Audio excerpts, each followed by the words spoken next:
તમે ઘણું બધું સૂઈ લીધું તો પણ તમને થાક લાગે છે, થકાન લાગે છે, અને સાથે સાથે તમે વાંચતા હોવ છો ત્યારે પણ નીંદર આવે છે, અને સવારે જલ્દી ઉઠો તો તમે ઉઠી નથી શકતા. આ પાછળનું કારણ શું છે?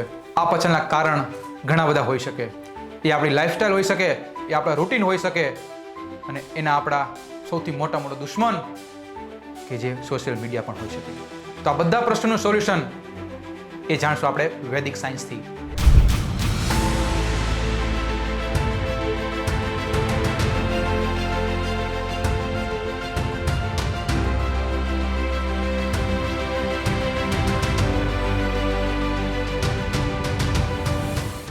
આ વૈદિક સાયન્સ શું કહેવા માંગે છે? વૈદિક સાયન્સનો પહેલો નિયમ એવો છે વાલા મિત્રો કે ડેલી રૂટીન બનાવો. એટલે એક રિસર્ચ કરવામાં આવ્યો વાલા મિત્રો 2 સ્ટુડન્ટ ઉપર. પહેલો સ્ટુડન્ટ પેલા સ્ટુડન્ટને એવું કહેવામાં આવ્યું કે તું આખા દિવસમાં ગમે ત્યારે તું 8 કલાક સૂઈ શકસ અને પછી તારે વાંચવાનું, રીડિંગ કરવાનું. અને બીજા સ્ટુડન્ટને એવું કહેવામાં આવ્યું કે તું રાત્રેથી સવારે 7 કલાક તારે કે 8 કલાક તારે નીંદર કરવાની. 1 મહિના પછી જ્યારે બીજો સ્ટુડન્ટ કે જેનું ફિક્સ હતું કે રાત્રે મારે 12 વાગ્યાથી સવારે 8 વાગે ઉઠી જવાનું, અથવા રાત્રે 9 વાગે સૂઈ સવારે 4 વાગે ઉઠવું, એટલે કે આખા દિવસમાં એક સાથે સૂઈ લેવું, તો ત્યારે એનો જે કોન્સન્ટ્રેશન પાવર છે, બ્રેન પાવર છે, એ વધ્યો. આનું પાછળનું કારણ શું છે વાલા મિત્રો? આની પાછળનું કારણ એ છે કે બંને વિદ્યાર્થી મિત્રોનું ડેઇલી રૂટીન ડિફરન્ટ હતું. તો વૈદિક સાયન્સ એવું કહે છે કે ડેઇલી રૂટીન બનાવો, સૌથી પહેલો નિયમ. બીજું 5 સેકન્ડ રૂલ. તમને થાય કે 5 સેકન્ડ શું કરે આપણી માટે? પણ હા વાલા મિત્રો, 5 સેકન્ડ રૂલ. 5 સેકન્ડ રૂલ શું છે? તમે સ્ટડી કરતા હોવ છો રાત્રે, અને રાત્રે તમે ડિસાઈડ કરી લીધું હોય છે કે સવારે હું 5 વાગે ઉઠીને હું રીડિંગ કરીશ, પણ 5 વાગે ઉઠી અલાર્મ પણ વાગે, અને અલાર્મ વાગતા પાછો પોઝ કરી દો અને પાછો આપણે અડધી કલાક સૂઈ જતા હોય છે. પણ જો એ અડધી કલાકની જગ્યાએ 5 સેકન્ડમાં તમે નિર્ણય લઈ લીધો કે હું ઉઠી જઈશ, તો આજે 5 સેકન્ડ રૂલ. કે એવું ન કરો કે 5 જ સેકન્ડમાં તમે એ નિર્ણય લઈ લો કે મારે ઉઠી જવું છે બસ. તો એના માટે આ જે રૂલ છે એ વૈદિક સાયન્સ એવું કહે છે કે 5 સેકન્ડ એ વિચારો, ખાલી 5 સેકન્ડ વિચાર્યો અને ફટાફટ નિર્ણય લઈ લો, એટલે તમારું પછી તમને નીંદર નહીં આવે. ત્રીજો રૂલ, એક્સરસાઇઝ કરો. આની પાછળનું કારણ શું છે? એ છે બ્લડ સર્ક્યુલેશન. તમે જ્યારે સવારે ઉઠીને થોડાક રીડિંગ કરો છો ત્યારે એની પહેલાં અથવા વચ્ચે ઇન બિટવીન ત્યારે પણ તમે એક્સરસાઇઝ કરી શકો છો.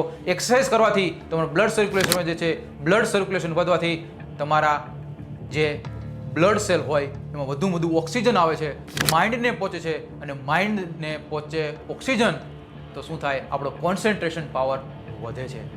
ચોથો રૂલ શું કહે છે? એ છે ઈટ લેસ. શું છે? ઈટ લેસ એન્ડ મોર ટાઈમ. ઓછું ખાઓ પણ વધારે નહીં. એટલે એ શું કહેવા માંગે છે કે તમે જ્યારે પણ ખાઓ છો, જેમ કે રાત્રે તમે ખાવા બેઠા, ફૂલ પેટ ભર્યું, તો એનો મતલબ શું થાય ખબર? એ સાયન્ટિફિકલી પ્રૂફ છે વાલા મિત્રો. તમે રાત્રે ફૂલ દબાવીને ખાધું, બપોરે ફૂલ દબાવીને ખાધું, અને પછી વાંચવા બેઠા, જ્યારે પણ તમે ખાવા બેસો છો ત્યારે આપણા જમવાનું પાચન થવા માટે મોર એનર્જીની જરૂર પડે. મોર એનર્જીની જરૂર પડે, વધારે ઓક્સિજન જરૂર પડે.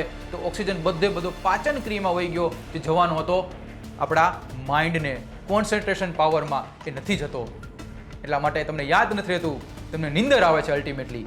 એનો મતલબ કે ઈટ લેસ, મોર ટાઈમ. ઓછું ખાઓ પણ વારંવાર ખાઓ. તો આ પણ એક વૈદિક સાયન્સ એવું કહે છે કે આ પણ રૂલ છે ચોથો.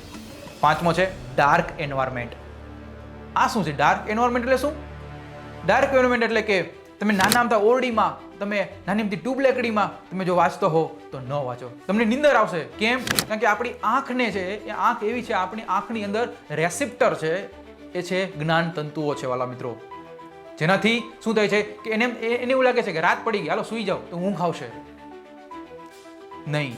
એની જગ્યાએ તમારે શું કરવું જોઈએ કે પ્રકાશમાં વાંચવું જોઈએ, જેથી વધુ બ્રેનને પણ એક્ટિવનેસ મળે, નહીં કે લેઝીનેસ.